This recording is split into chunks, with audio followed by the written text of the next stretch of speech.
Hello, welcome to this talk.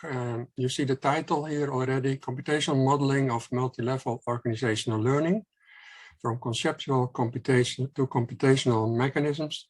Well, the authors, they have not much space here, but I can show them. We are July Chambalalu, Jan Treur, and Anja Viviora. And the first two are from computer science and AI. And the last one, Anna, is from management science and works at the School of Management of the Technical University in Brisbane. So July and I will do the presentation. I will do the first part and July the second part. So this is a bit darker background. Maybe your computers will take a little bit less power then. The contents are as follows. The topic of multi-level organizational learning is a topic that is very widely present in the literature, but usually it's not formalized or modeled in a computational manner. And that's what we have been doing since recently. And we will tell something about that. I will tell first some general ideas about what the notion actually is in the literature with feed-forward and feedback learning and the role of mental models. And that I will show a bit more detail of that as relational structures in your mind. And we have an overall cognitive architecture for that we use. Then I will tell something about the self-modeling networks that can be used to computational model this cognitive architecture, and that then by this cognitive architecture you can then model organizational learning processes. There is, by the way, there is a paper that will be in the proceedings also of the conference of the three of us, and you can see all these things also there. And one of the things in the paper is also, and I will tell also something about that, is how conceptual mechanisms and computational mechanisms can be related to each other. There is a lot of literature where you can find conceptual mechanisms from literature from management science. And of course, as computer scientists or as AI people, we are more interested in the computational mechanisms that can do these conceptual mechanisms on the computer. Well, we have some mappings of them. I will tell a bit about that.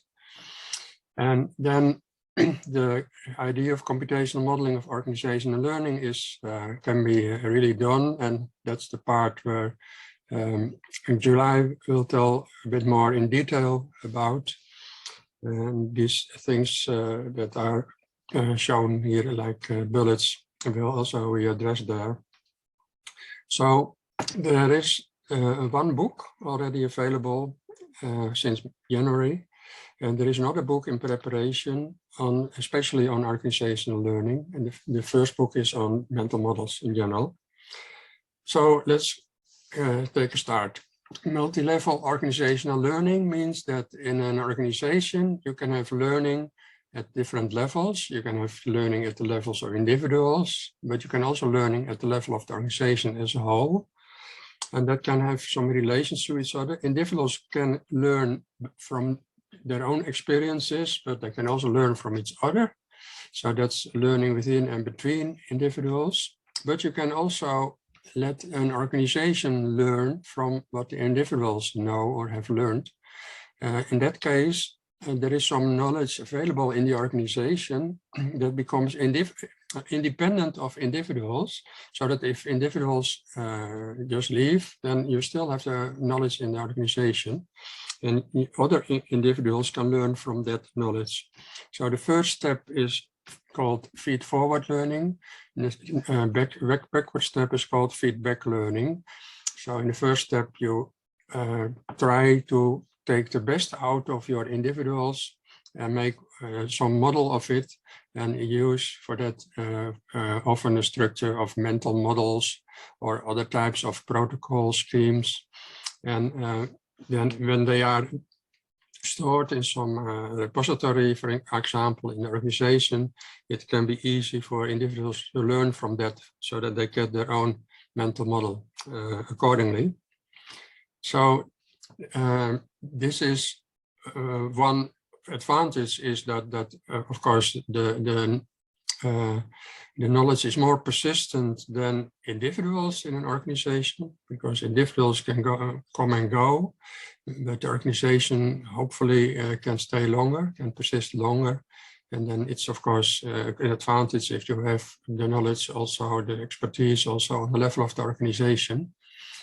And it has also efficiency in the sense of you can also let each pair of individuals learn from each other. But of course, there are a square number of pairs.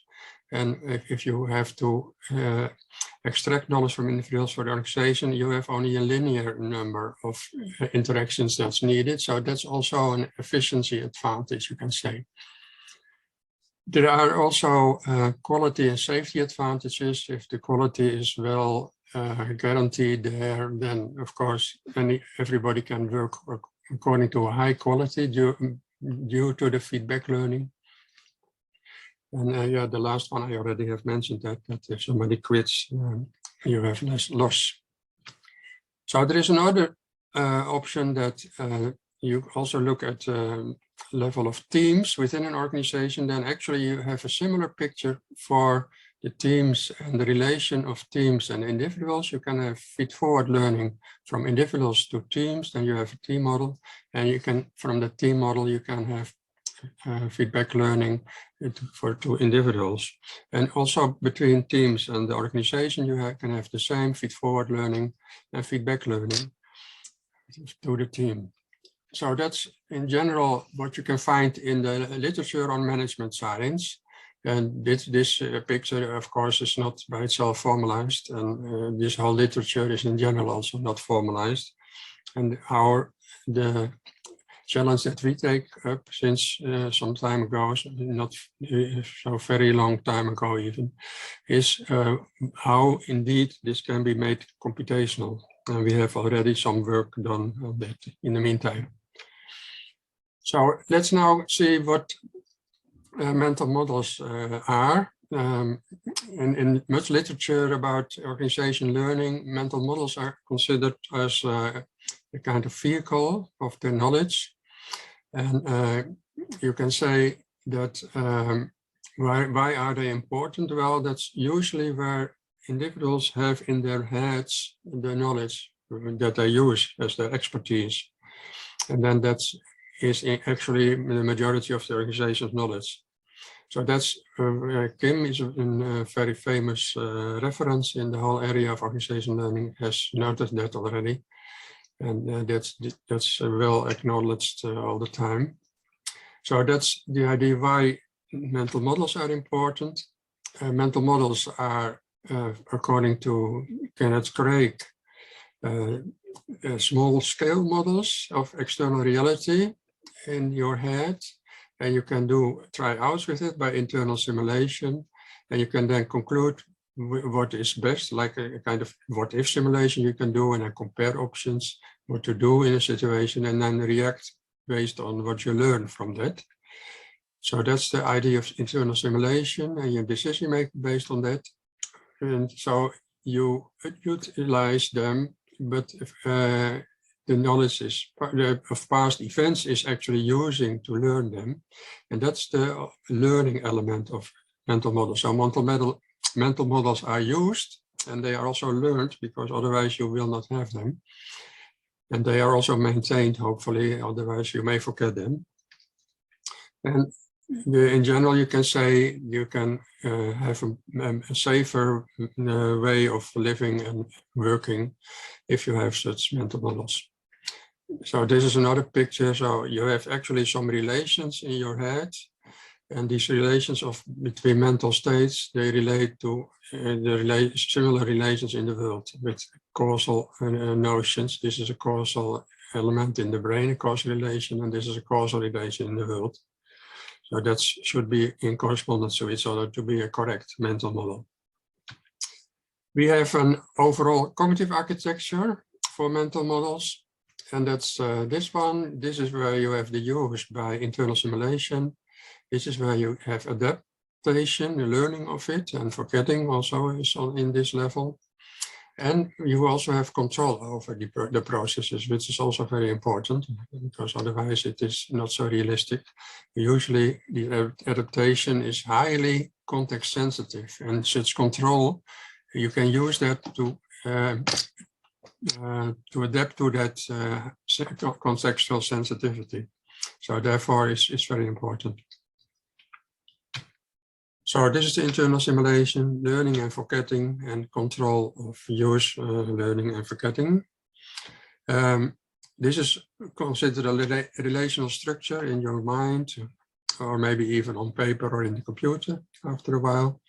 And this is the adaptation of these relations, and here is the controlling of the adaptation.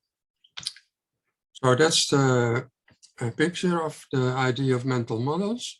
So now just a few words about network-oriented modeling to get computational model for them.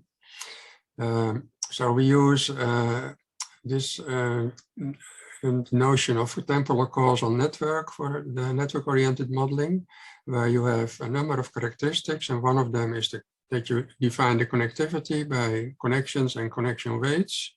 For them, you define aggregation when different impacts on one node of the network occur. Then how you aggregate them, that you specify that by a combination function. And you have timing, where you can give each state Y of the network its own speed of processing. Behind all this, we use the following canonical differential equation, where all these elements are in the omegas, the C's, and the etas that are just defined there. So they are just grouped together in a certain way, and then suddenly you have this formula.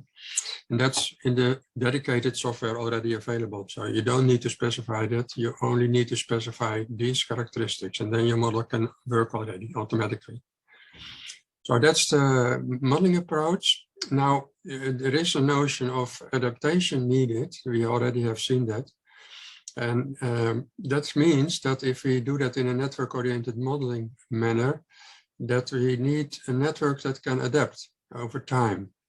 And that means that some network structure characteristics can change over time, like the connectivity can change over time, changing connection weights. You may know that also from the area of neural networks, that always it happens that the connection weights change as an important area of machine learning. You can have a change in combination function, or a change in excitability threshold, and you can have changing speed factors. All these things can change. And how can we model that in a simple way? Well, in practice, many people that model adaptive networks or adaptive systems in general, they just specify the adaptation as a program in a procedural manner, as an additional program in addition to a certain network model. Well, in our case, we have used a way of self-modeling so that it can be done at the modeling level, instead of having to program it separately. And I will tell about that in a moment. So see this picture, and the idea of self-modeling, if you look it up on internet, you see it in many areas that it plays a role in pictures, for example. I will show it here, like if I do this, then you can see that there is a picture here, and this is called a self-model for the whole picture. And you can also have self-models for in a novel, for example. There is a novel and somebody in the novel is writing a novel, or in a movie, there's a movie and it is about how to make some type of movie, for example, and so on and so on. There are many cases in art areas. But also in this case, we can make use of that. It gives us an easy way to model the adaptation. You can, by the way, also repeat it. Then you have a second order self-model. That's also what we will do with the networks. And yeah, this you can also consider this as a self-model. You can, of course, make a difference in self-models that are perfectly adequate, accurate, or self-models that are more or less self-models, but are not completely accurate. But so you can still call this a self-model, but it's not exactly the same. But let's then see how we can apply this idea to networks. How can a network model itself? Well, that's by adding a self-model to it, and that is a sub-network with states that represent the network structure characteristics, at least some of them. Let me show that in some detail. You can have a self-model for connectivity, for connection weights. You can have it for aggregation. You can have it for timing. And suppose that we have this. We want to have this connection weight adaptive. We want to have this combination function parameter adaptive. For example, this is a persistence parameter. And we want to have the speed factor adaptive. Well, then these are just network characteristics, and then we map them in a certain way by introducing extra states in the network. And these are called self-model states. So this W, it represents the value that's changing over time of this omega. This M represents the value of this mu. This H represents the value of this eta. So then this is your self-model. And you just integrate that in your network, and then you have an extended network that's called a self-modeling network. And if you have that, then as soon as you have specified how these things are changing, then you have the adaptation of your network characteristics. So actually, this is similar to what you can do in any dynamical system in general, where you have parameters, and you can, if you want to have these parameters adaptive, you can just add new variables for them, and then have varying values for them. So that's the idea. So this cognitive architecture that we earlier have seen, we can just map it to self-modeling networks where you have in the base level, you represent a mental model as a subnetwork. You have a first order self-model of this mental model where you have the connections as self-model states, and you can have a second order adaptation for the control over this first order adaptation. So that's then the computational form of this cognitive architecture, where we can do our computational models and our simulations with, if we make it specific for examples. So this is just a simple example where you have, suppose this is a mental model, then you, for this connection, for example, you have a representation here, and then you have the speed of the change of it, the speed of the learning represented here, and here this is the persistence factor for it, for the learning. So just to get a little bit of an idea. But July will talk about that in a minute in more detail for the real example for organizational learning. So this is a table you can find in the paper in the proceedings. I will just put some. Here is a table where these conceptual mechanisms and these computational mechanisms are related to each other, so that you can see if you find it in some context, then you can find some computational mechanism to implement it or to design your model for it. So this is for mechanisms from individuals to organization. In this table, there are many different cases. This is for individuals to team, to projects like training sessions for teams. And then you can also do some integration of aggregation of individual mental models. So this, I just want to point at this, that maybe you can read about it more in detail in the proceedings later. So this is also some steps, some mechanism. So that's the idea. I think this is a good moment that we show a more concrete example for organizational learning, and July will be happy to do that now as a second part. Thank you, Jan. Can I share my screen?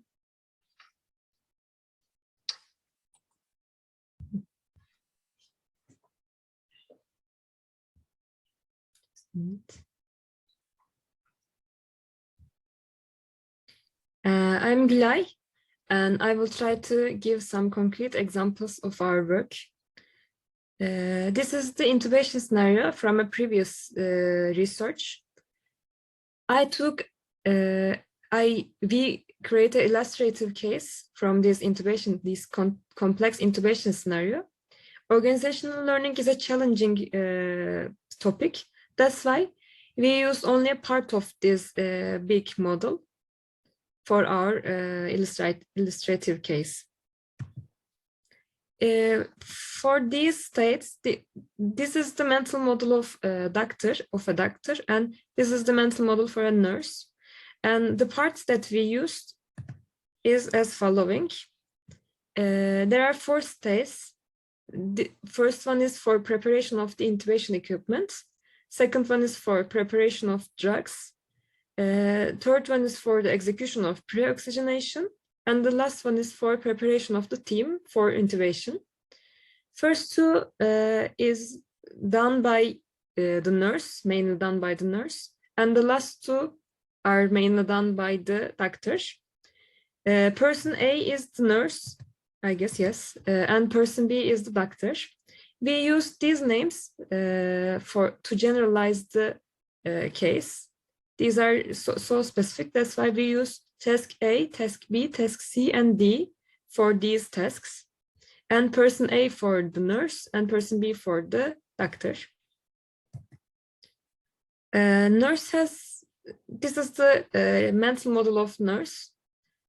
Nurse has knowledge for task A, B, C, and D, but not for D. Sorry, for A, B, C, but not for D. That's why the nurse has knowledge, has connections for these 3 states, but not the last one.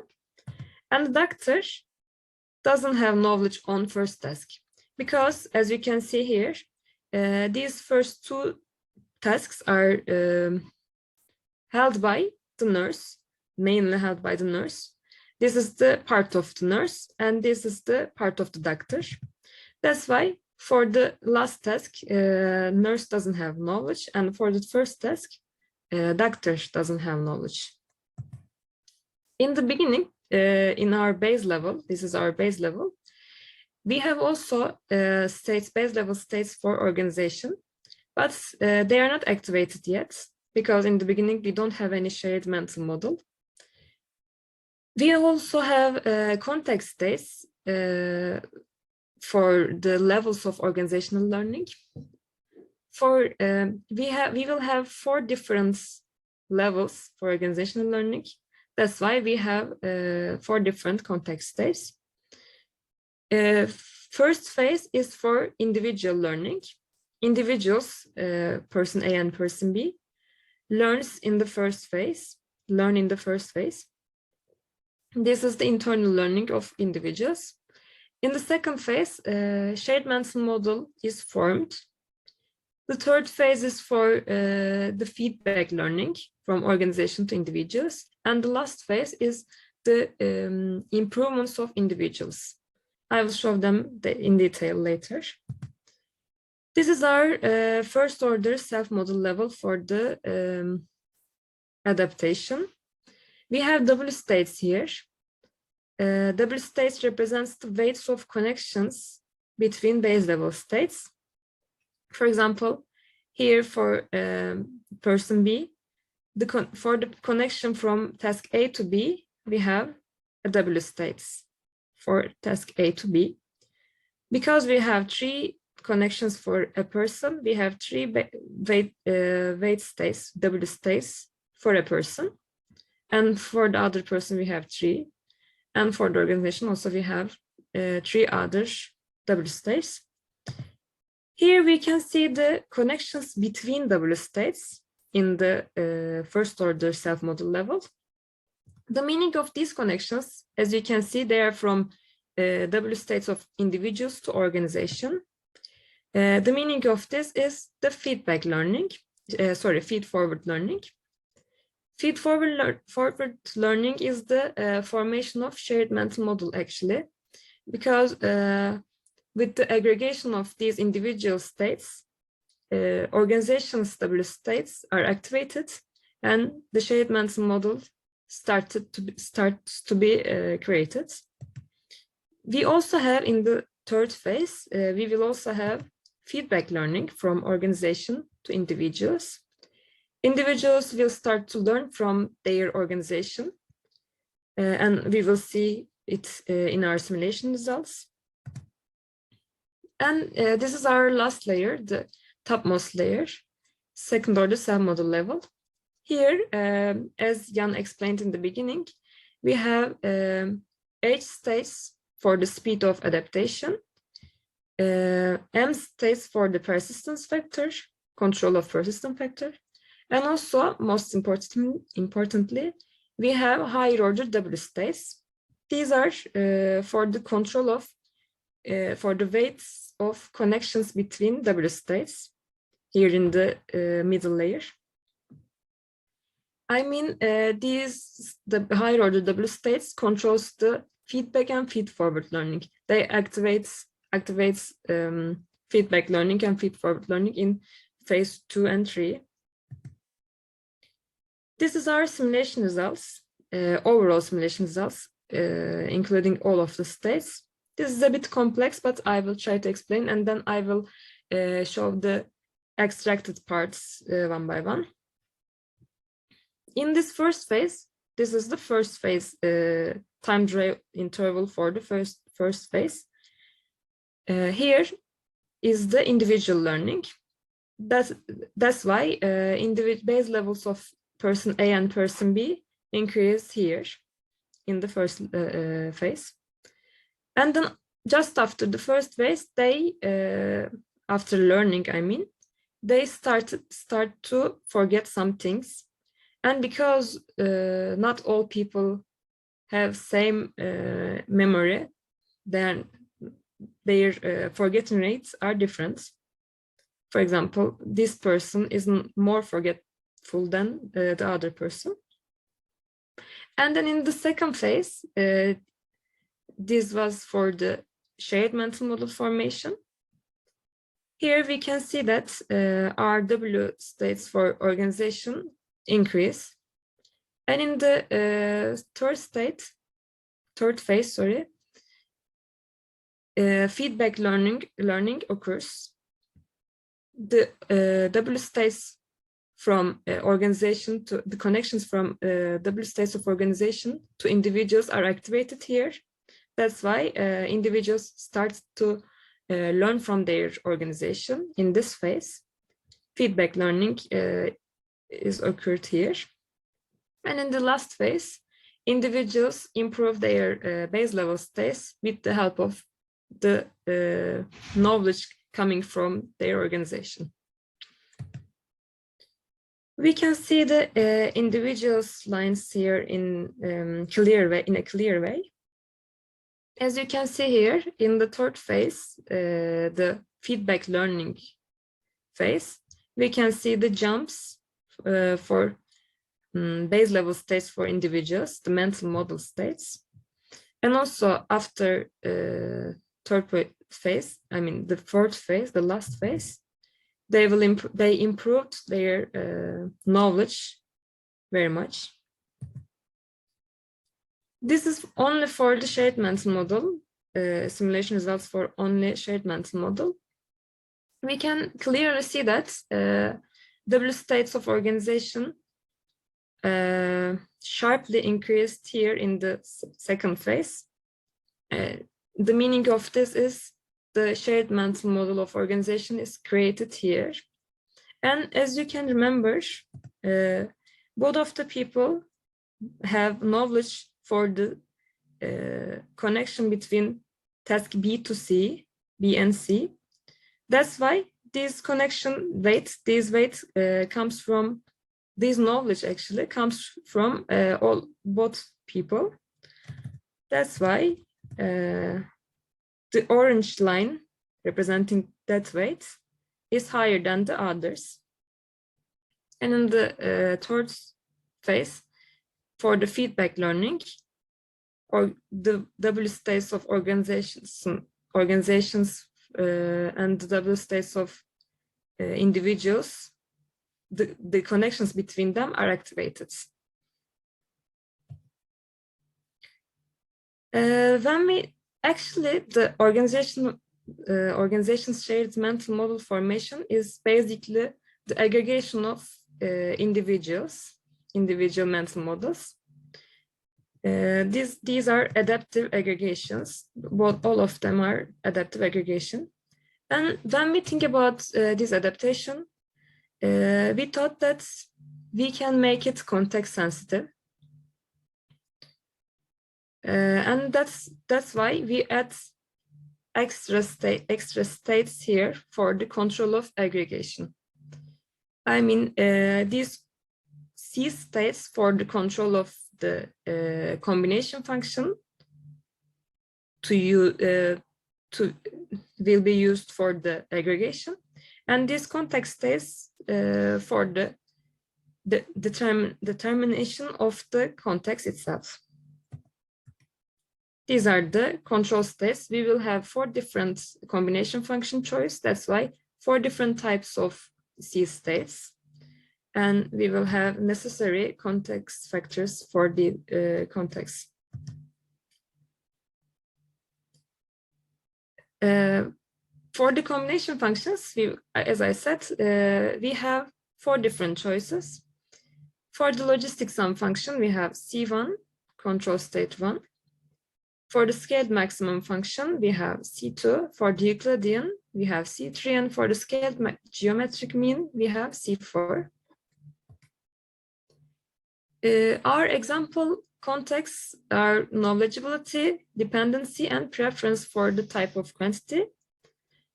These are just examples and they can be changed, of course. But this table is a perfect, a very nice table to see the selection of combination functions. For example, if A and B are people, are both experienced and they are not dependent of each other, the combination function will be logistic, will be selected as logistic. And in the other cases, the other combination functions are selected.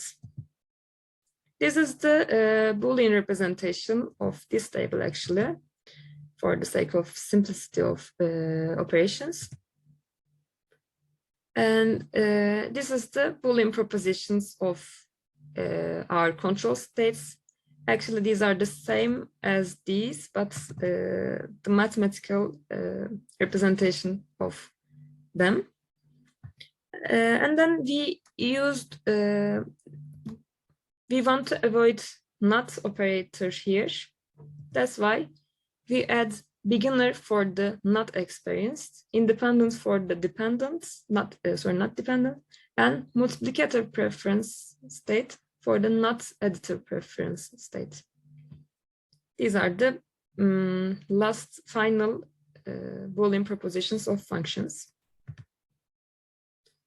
And this is an example simulation results that we can see the effect of control states for the context sensitive aggregation. For example, here, this is the non-binary case. We have different types of context states values, and the combination function is here. Here is C2, and blue one is C4. But after switching the context here in this point, after 400, the combination functions are also changed according to the context, because this is a context-sensitive model. And when we change the context, as you can see here, for example, the example that I gave was this. If we change this, for example, if we make them dependent, and if we choose the additive preference, the function becomes Euclidean, not logistic. This is the end of my part. For the discussion, I will transfer Jan.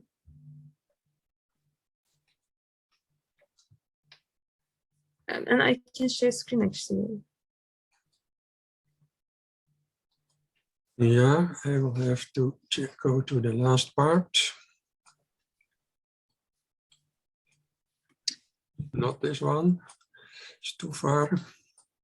So this is the discussion. So we have seen a number of things. We have seen that adaptation can be modeled in a nice way, as we believe. And also then the control of the adaptation, and all on the modeling level, not just by adding programs to your implementation of a model, but just as a model itself. So that's a bit specific of our approach, and then it becomes easy to do this type of modeling without having to program. So that's an interesting area. In our case, we have shown how that can be used to be very sensitive to the context, for example, because especially in organizational processes and organizational learning, there are a lot of contextual factors that have effect on how the processes are. And that can be modeled just by control in this way, as we have shown it. So that's something that we have found out that it can be used. So these self-modeling networks is then the vehicle indeed. And the type of modeling is you draw pictures and you write some tables, no programming. And we have a dedicated software environment, freely downloadable. You can find it here in this project, network-oriented modeling software. But you can also contact us about it if you want to have some support, how to implement, how to install it, for example, these types of things. So I already told that we had one book about mental models earlier this year in January. And the other book is still, we are working on that at the moment, and we hope that it will be available later this year. So this book, you can see it a bit closer. It's more than 600 pages actually, so it's a bit a thick type of book. Okay, thank you for your attention. This was the presentation.